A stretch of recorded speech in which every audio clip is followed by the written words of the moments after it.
Good morning, Rabotai. Welcome to Breakfast in the Class. Breakfast in the Class today is dedicated for a healthy baby and easy delivery for Norma Bat Deborah.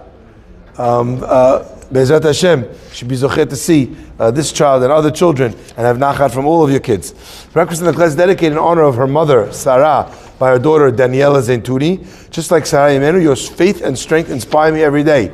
Breakfast in the Class is dedicated by Judith and Gail Moskowitz, in loving memory of our much-loved husband and father, Lawrence Hugo Moskowitz. Alav Shalom Nishmat Lazar Eliezer ben Yudat Tzvi ve'Elka on his first yahrzeit. Also, breakfast on the class dedicated in loving memory of Aaron and Chana ben Amo, Leilun Nishmatem Aaron ben Farhia and Hana bat Rivka, sponsored by their son Gadi ben Hamu. For the refuah shlema of Eliyahu Shimon Mazaf Fortuné and the continued health of Rabbanit Hana Farchi Hana bat Sima Fega. The year of cold brew is the year of breakfast on the class is dedicated in loving memory of Nishmat Ruth Bat Adela Orfali, sponsored by her family. And finally, the learning for this week is dedicated by the Torah Center Gold donors Francis and Marco Palacci in honor of their beautiful daughters and in memory of their grandparents Malia and Marcus Minyan Alehem Shalom and Maya Mike Hana Alav Shalom. Last but not least, we want to wish a Mabruk and Mazal Tov to the Carey and Zaytuni families for the marriage of their children yesterday, and as well to the Cohen and Sabag families for the marriage of their children yesterday, and to the Biton and Yisraelo family for their Brit Milah this morning. Baruch Hashem, it's raining semachot. Hallelujah. Okay, let's begin. The pasuk says, "Vayehav Yitzchak et Esav," and Yitzchak loved Esav. Why? Ki tzayid befiv, because there was game. Tzayid means something which was hunted. There was game. He put game in his mouth. And let's try and understand what that means. Please only answer amen if you're listening to this live. Baruch atah Adonai, Eloheinu melech haolam she'akol nibaro. Amen. Yes, Esav was a master hunter. Unbelievable. You know, I always thought about this. You know, what does the pasuk say about Yishmael? The Yishmael was Roveh Kashat. Roveh, right? What did he do? He was a master archer. But what's fascinating is when we read about Esav in the language of Chazal, we find out that Esav was able to hunt for his father. Now, I just want to share with you. I don't care if you eat OU or Lubavitch Shechita, or if you eat SBD, ain't nobody who could slaughter an animal after shooting it with an arrow. Because by the time you shot it with an arrow, the animal is now terefa, it's going to die. And if you then go and slaughter it, you slaughtered an animal that's already terefa. So what does it mean that Esau was able to put side befiv? Yes? But if the arrows slashed the two windpipes? So Chazal tell us that Esau was such a skilled marksman, he was able to, an archer, he was able to shoot the arrow to graze the front of the neck, and that's how it did shechita. This guy's like a ninja. I don't know what that is. Let me just point out, by the way, just important to understand. There's a law in the laws of shechita called drisa. Anyone know what that means? Crushing. No. Sharpness? It can mean crushing. Dores means like a bus rolls over somebody's head. They call it dores, daras, right? It was crushed, okay? But drisa over here means, in the laws of shechita, that a person, when they're putting the knife on the neck, it has to be pulled across. The knife has to have such sharpness that it's like you're playing a violin. All right? So there can't be any nicks in the knife. They have to check the knife to see, because when there's a nick, it can tear the flesh. It needs to slice so gently that with no pressure whatsoever. Okay? Now, understand the level of precision you need. That when the arrow comes, not only was he able to shoot it in the neck, or to sever the two tubes, the windpipe and the food pipe, the kaneh and the veshet, right? But he had to have done it in a way where it just grazed the outside and it put no pressure forward back, from the forward to the back on the neck. And yet Chazal tell us Esav was able to do this. Pasuk tells us, so this guy would go out, Esav, he would go hunting, and he would bring his father back game. He would bring him what he'd hunted, what he'd killed.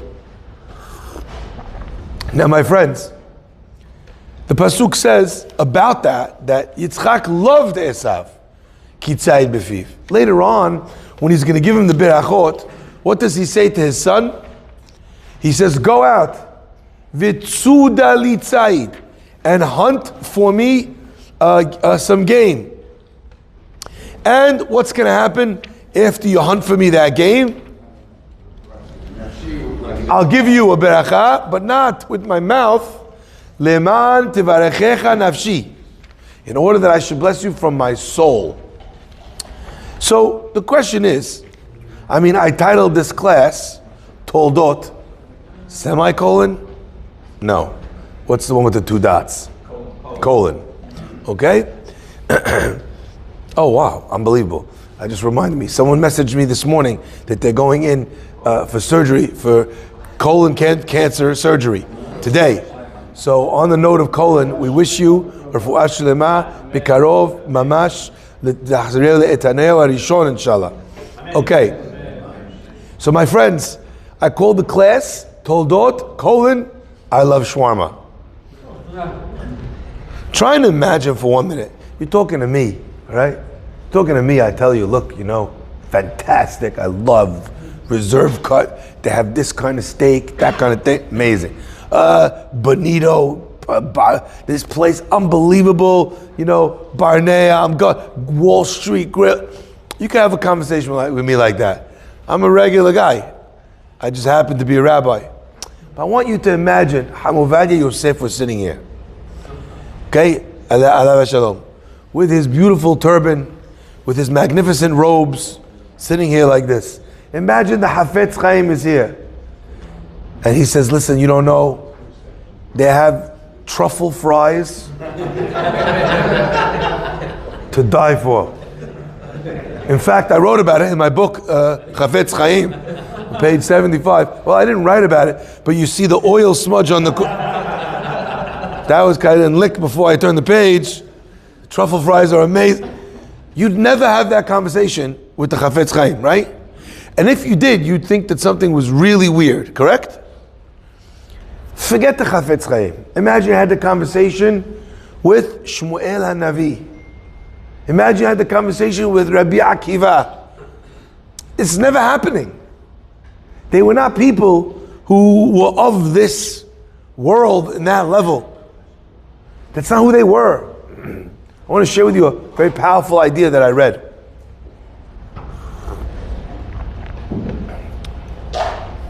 When Rivka comes back to see Yitzchak Avinu, so she says some very strange language. I don't know if you paid attention.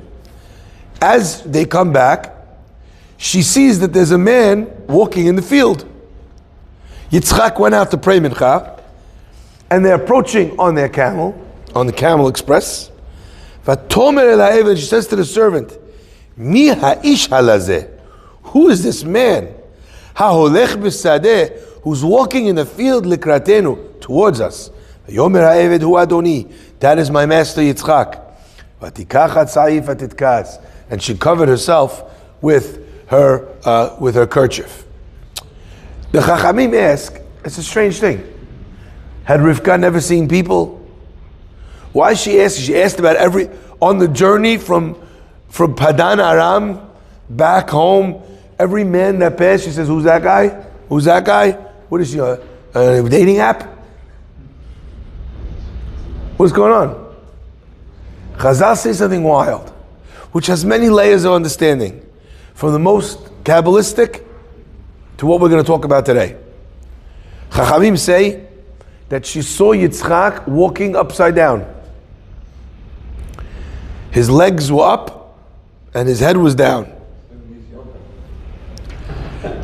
Except that in yoga, you don't walk towards somebody. You stay on your mat. So the Chachamim are trying to figure out what it means. I'll just give you what I mean when I said very deep Kabbalistic.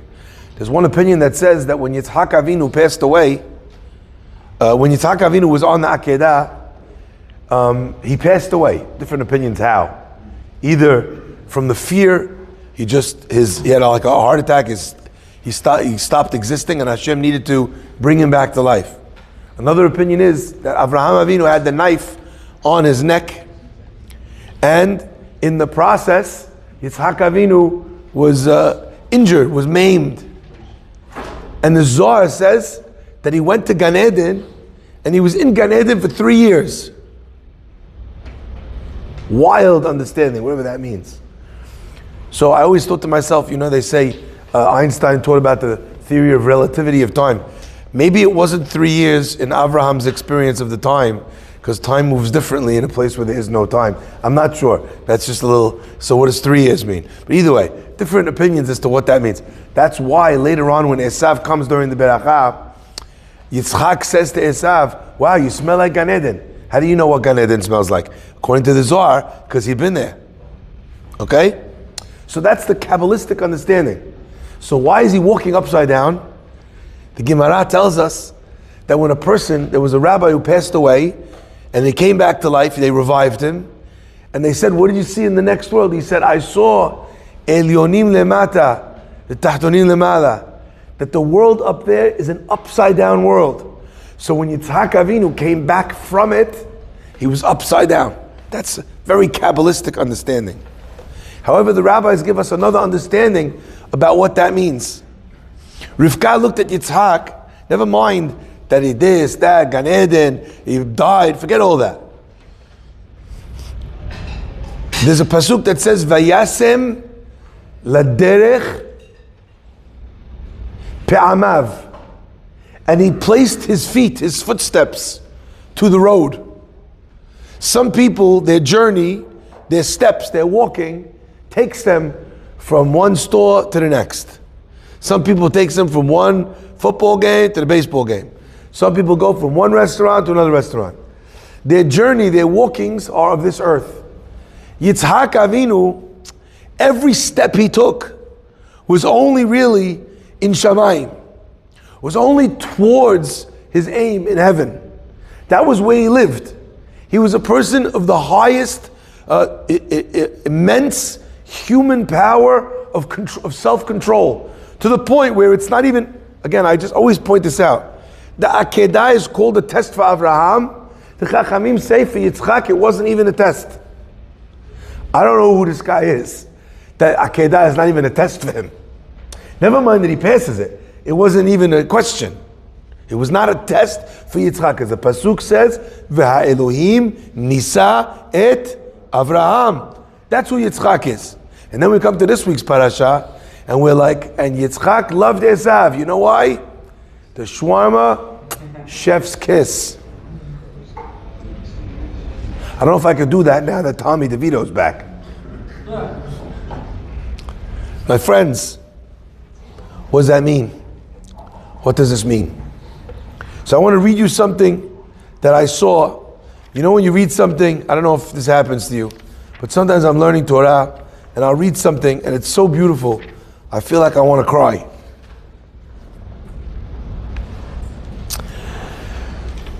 The Admor Misadigur. V'chi Yitzchak lo yada. Did Yitzchak not know? Mi ze Esav. Who is Esav? Uma ma'asav. And what his actions were. That he loved this guy. He loved this kid. Ulam.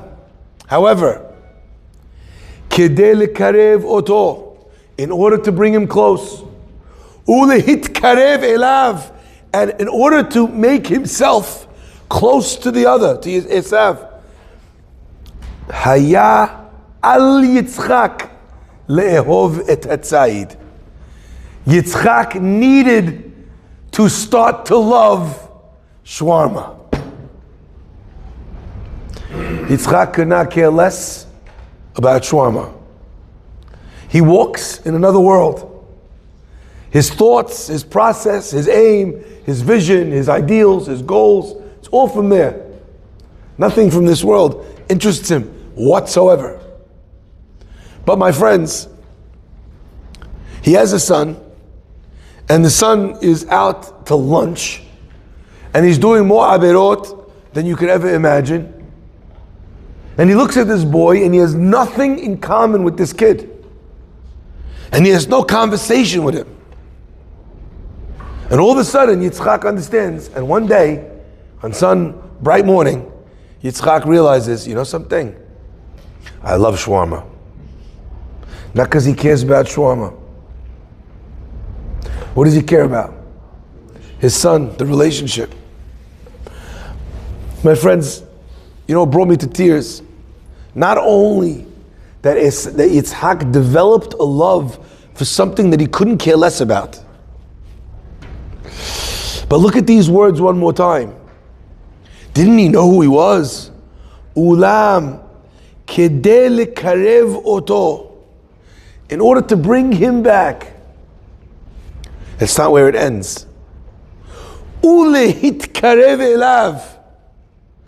How many times are we focused in the process of bringing someone close to bring them close to us? But oftentimes we don't realize that what is necessary also is an effort on my part, lehitkarev elav. Who thinks about that when you think about kiruv? Now obviously, this can be a dangerous thing. What does that mean? What of my principles do I have to give up in order to become more relatable, more connected with that guy? The point over here is Esav found something that didn't cost him anything. It's still kosher meat. But now we could talk about the tenderloin steak and the thing steak and the other one and the shwarma and I used the coffee rub. Fantastic. You know, I love coffee. Just a quick shout out, by the way. There's a gentleman from Minnesota, not a Jewish guy. His name is Steve Green.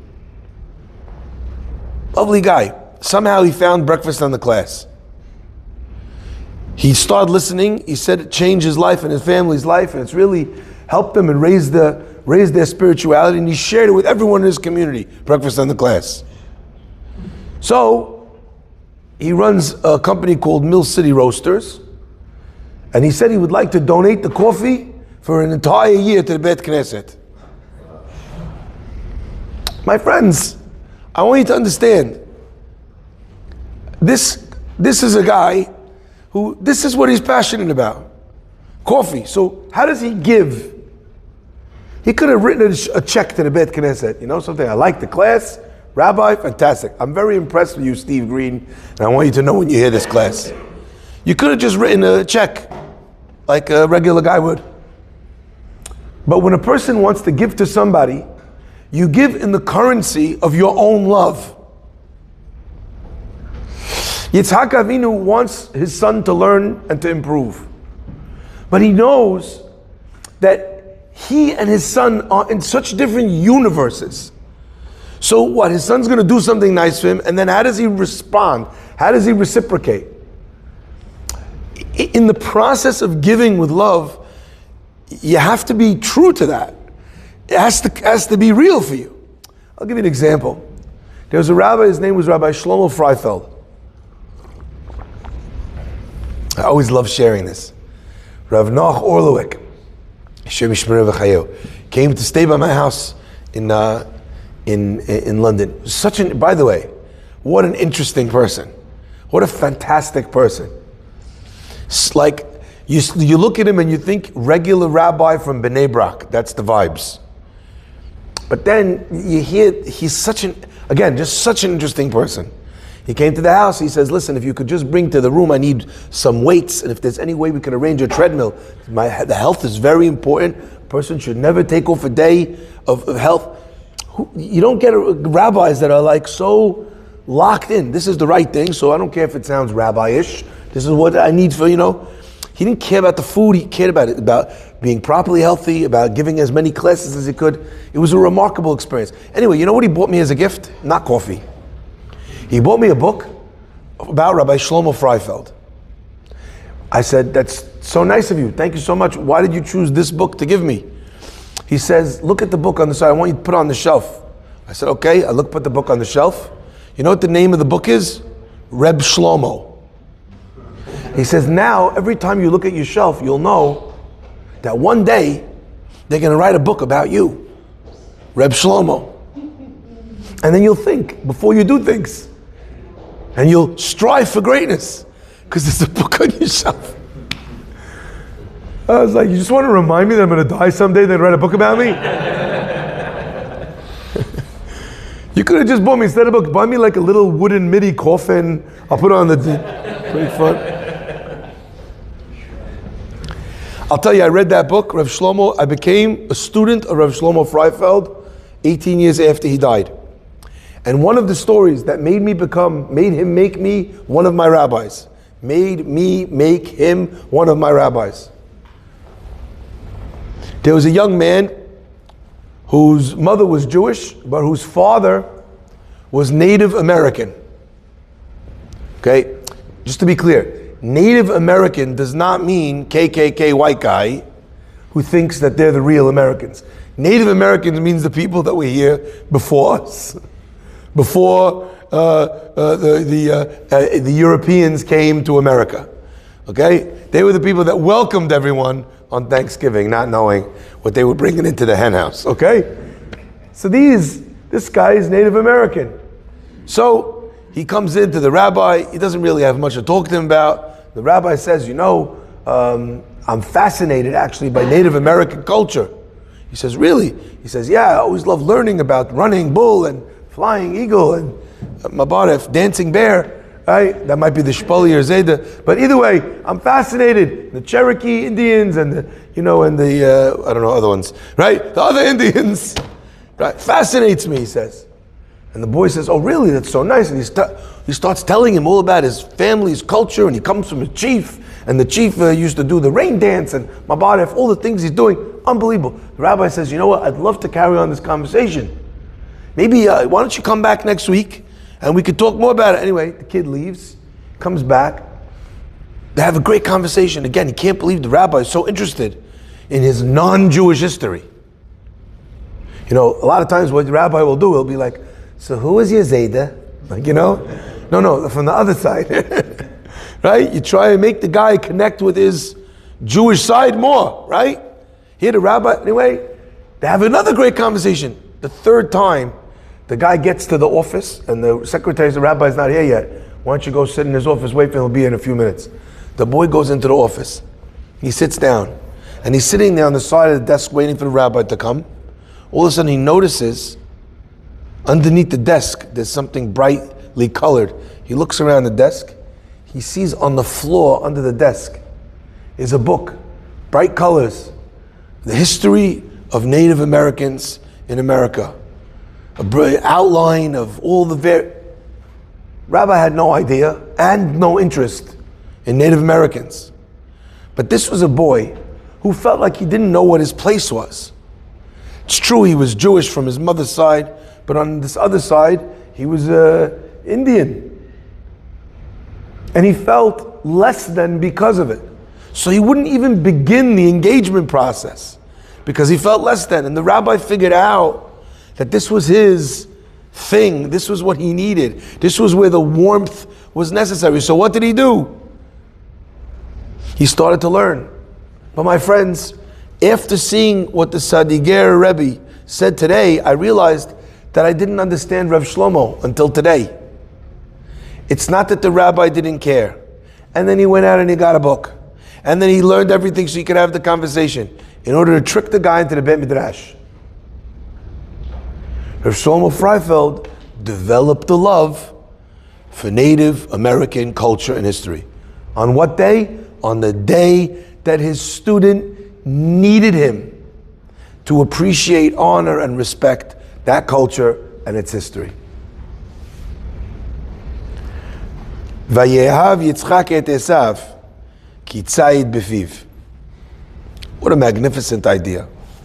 So my friends, I want to ask you this question about a child, about a friend, about someone in your life that needs that love, that needs a little bit of acceptance, that really you feel like, a lot of times I get this. Rabbi, there's a guy in my office, I have this cousin, I really need you to talk to them. I'm a busy guy, so you know what I tell them? I have a great idea. Why don't you talk to them? The guy said, Rabbi, we have nothing in common. I was like, and you think I have something more in common than you? And they're like, I don't know, Rabbi, but maybe when you talk to people. I said, why do you think I connect with people? Because you learn to love what they need you to love. And by the way, everyone can tell if you're faking it. Yitzchak, a man who walks in another world, is having long conversations with pitmaster Esav about how he smokes the brisket that they're going to eat tonight. Oh, you're using the apple wood? What are you using? How long you leave it? Do you wrap it in the brown paper? But I'll share with you this. There used to be I think it was a play. It was called A Funny Thing Happened on the Way to the Forum. Very good. Funny thing happened on the way to the Forum. A funny thing happened on the way to Yitzchak Avinu loving meat because he loves his son, and they needed something to be able to connect over. That becomes not a by the way, on the side, maybe thing. It becomes not something that happens on the way to a mitzvah, but a funny thing happens on the way to the mitzvah. That becomes the mitzvah itself. I just want to ask you one question. How much would you pay for eating shwarma to be a mitzvah? I don't know if you saw the image, famous image, it went around the whole world. There's a rabbi from England whose grandkids love soccer, they wanted to go to the game. So the rabbi is like a Rosh Hashanah, I forget who it was now. He went to the game, to the soccer game. And on the TV, the guy with the camera is panning.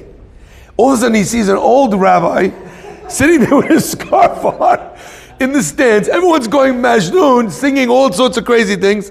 And the rabbi's just sitting there with his camera like this. He's not even looking at the game. He's not jumping up and down. And on TV, they made it, wow, what a interesting thing that a guy is here. Here's an excited fan,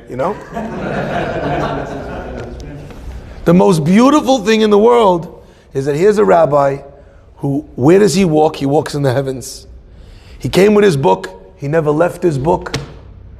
But he understands that if he wants time with his grandkids, if he wants to be able to connect with them, this is where he needs to be. Now, he don't need to be involved in every aspect of the game.